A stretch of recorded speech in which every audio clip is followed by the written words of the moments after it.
Hello students, this is your teaching guru in Simple Study System channel. Okay, so today we are going to start with the 7th lesson, that is motion, force and work.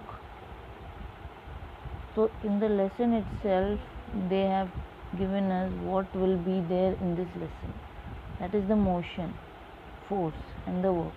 Motion means what, and they are connected to each other, they are interrelated. Motion means the movement. The movement, whenever it happens, how does it happen? Due to the force that we apply on any object.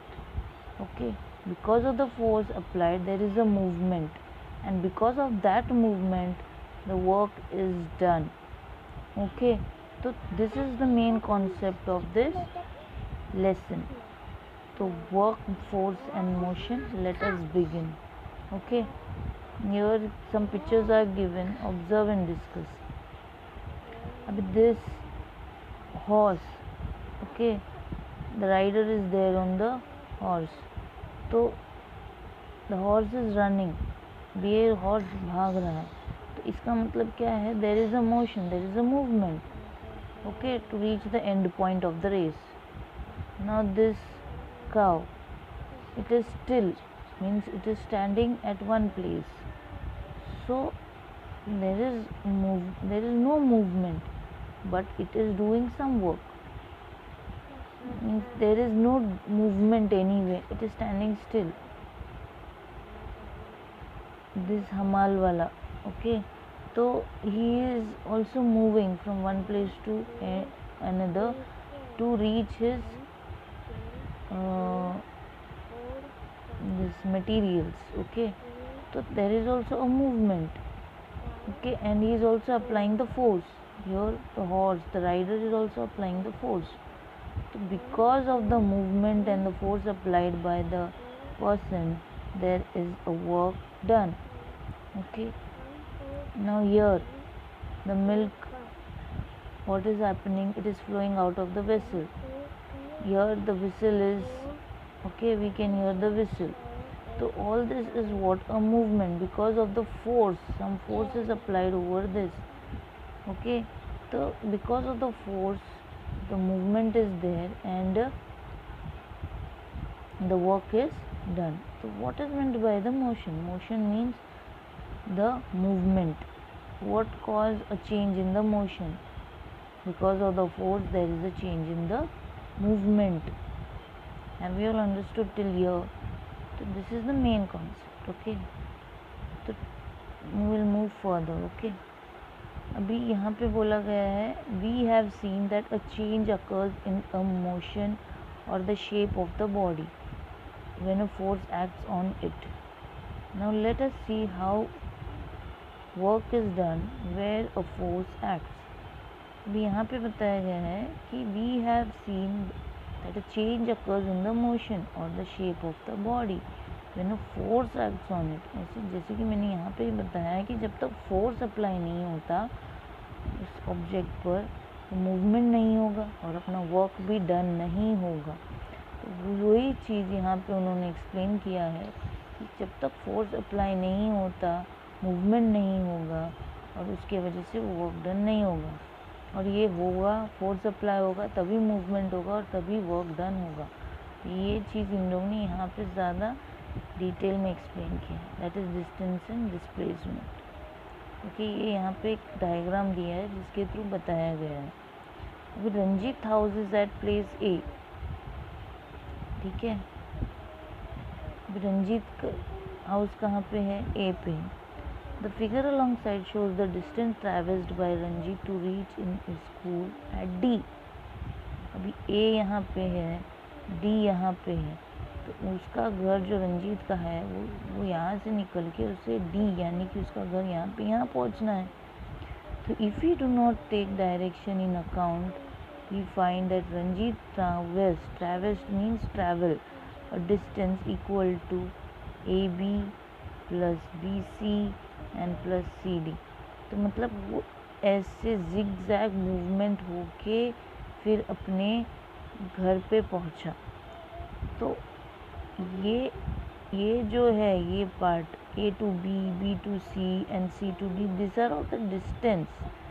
Okay और displacement मतलब वो एक point से दूसरे point तक पहुंचाइए, हमने last lesson में भी पढ़ा है.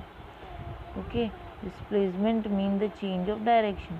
अभी वो A टू D जाने के लिए उसने ये डिस्टेंस यानी कि कवर किया है. Okay however on doing this displacement was equal to AD. अब ये तो डिस्टेंस हो गया और ट्रैवल किया, बट ये जो है ये जो डॉटेड लाइंस बताते that is always a displacement, और जो ये स्ट्रेट लाइन बताते हैं वो हमेशा डिस्टेंस होता है.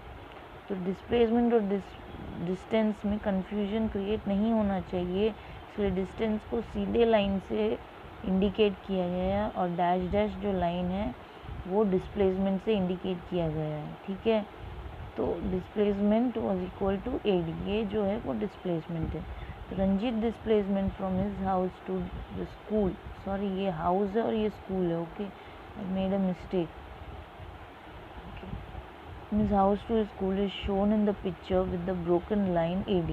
The AD is the minimum distance along with the straight line from Ranjit house to school. मतलब ये जो है ये लॉन्ग डिस्टेंस है, बट यहाँ से यहाँ तक वो शॉर्ट डिस्टेंस है.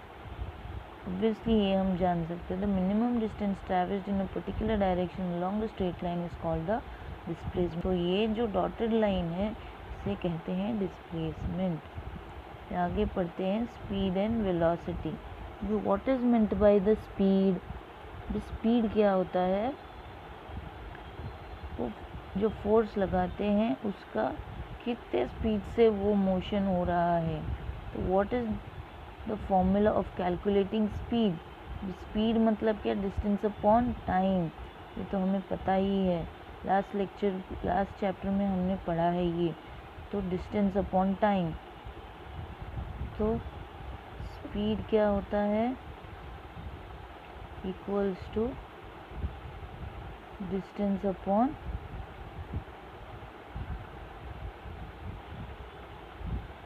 टाइम. ये आपको जस्ट जानकारी देने के लिए मैं नहीं कर रही हूँ, कोई मोटिव नहीं है कि यहाँ पे, बस जस्ट आपको समझाने के लिए. तो what we say that the speed of the okay when we say that the speed of the car is 40 km per hour, there is no need to specify the direction, but to predict whether a storm will reach a particular place or not, a mention of its direction is essential. अभी यहाँ पे बताया जा रहा है कि एक गाड़ी चल रही है, ओके कितने के स्पीड में, 40 किलोमीटर पर आवर. तो यहाँ पे डायरेक्शन बताने की ज़रूरत नहीं है, बट उन लोग ये भी बता रहे हैं कि डायरेक्शन बताना भी ज़रूरी है, क्योंकि जब मतलब उन लोग अगर suppose it is a rainy season या बारिश का सीज़न है, तो कोई प्रिडिक्ट नहीं कर सकता कि वेदर का कंडीशन सडनली क्या होगा, या स्टॉर्म्स आएंगे, बाढ़ आएगा, बड़े बड़े मतलब प्रॉब्लम्स होगा. तो इसके लिए जिस डायरेक्शन से जा रहे हैं वहाँ का हम मैप देखते हैं कि इस मैप में जिस डायरेक्शन से हम जा रहे हैं वहाँ पे कुछ प्रॉब्लम तो नहीं है ना. या सपोज प्रेडिक्ट किया, यहाँ पे बताया वेदर एंड स्टॉर्म, लेकिन सपोज हमें ट्रैफिक की जानकारी चाहिए. नॉर्मली हमें ज़्यादातर ये वेदर का स्टॉर्म का कोई इतने इफेक्ट नहीं होता है जितना ज़्यादा हमें ट्रैफिक का प्रॉब्लम है. वेदर को तो हम झेल लेंगे शायद से, पर ट्रैफिक का जो आजकल का प्रॉब्लम है वो शायद ही हम झेल सकें. तो इसके लिए डायरेक्शन का जानकारी होना ज़रूरी है, क्योंकि हम जिस डायरेक्शन से जाना चाहते हैं, भले वो शॉर्ट डिस्टेंस का हो, वहाँ पे अगर ट्रैफिक होगा तो उससे भला तो लॉन्ग डिस्टेंस ही होगा, क्योंकि ट्रैफिक को झेलने से अच्छा हम लॉन्ग डिस्टेंस को झेल लें. तो इसीलिए डायरेक्शंस का होना ज़रूरी है. तो इस तरीके से ओके बताया जा रहा है. अभी ये था. ओके अभी यहाँ तक आई होप आप लोग को समझ में आया होगा. अभी इस बॉक्स में देखते हैं डिस्टेंस और डिस्प्लेसमेंट को इससे ज़्यादा अच्छे तरीके से बताया गया. लास्ट लेसन में हमने पढ़ा है. तो अभी डिस्टेंस मतलब क्या, the length of the route actually travels मतलब travelled by the moving body respective of the direction is called a distance. The distance में हमेशा डायरेक्शन को इम्पोर्टेंस नहीं दिया जाता है, इसके लिए स्केलर क्वांटिटी है। स्केलर क्वांटिटी हमने लास्ट लेसन में पढ़ा था कि वहाँ पे डायरेक्शन मेंशन नहीं किया जाता है, जस्ट मैग्नीट्यूड ही स्पेसिफाई किया जाता है, मैग्नीट्यूड ही बताया जाता है, डायरेक्शंस का कोई इम्पोर्टेंट नहीं होता है स्केलर क्वांटिटी में। तो उस हिसाब से डिस्प्लेसमेंट अभी क्या है कि डिस्प्लेसमेंट पे हमेशा डायरेक्शन का इम्पोर्टेंस होता है।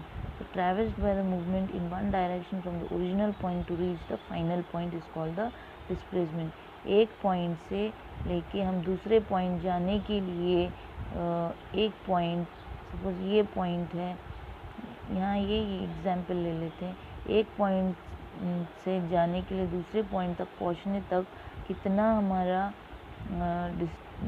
डिस्टेंस ट्रैवल्स्ड हो रहा है वो पता चलता है हमारा डिस्प्लेसमेंट से। Okay, if displacement in displacement both direction and distance are taken into account, मतलब वो किस डायरेक्शन में जा रहा है और कितना डिस्टेंस कवर कर रहा है वो डिस्प्लेसमेंट में बताया जाता है। ठीक है, तो इसके लिए जहाँ डायरेक्शन है वहाँ पे वो वेक्टर क्वांटिटी है। ठीक है, तो the unit of the measurement of the distance and the displacement is in metre as per the SI, यानी कि स्टैंडर्ड इंटरनेशनल यूनिट, जो कि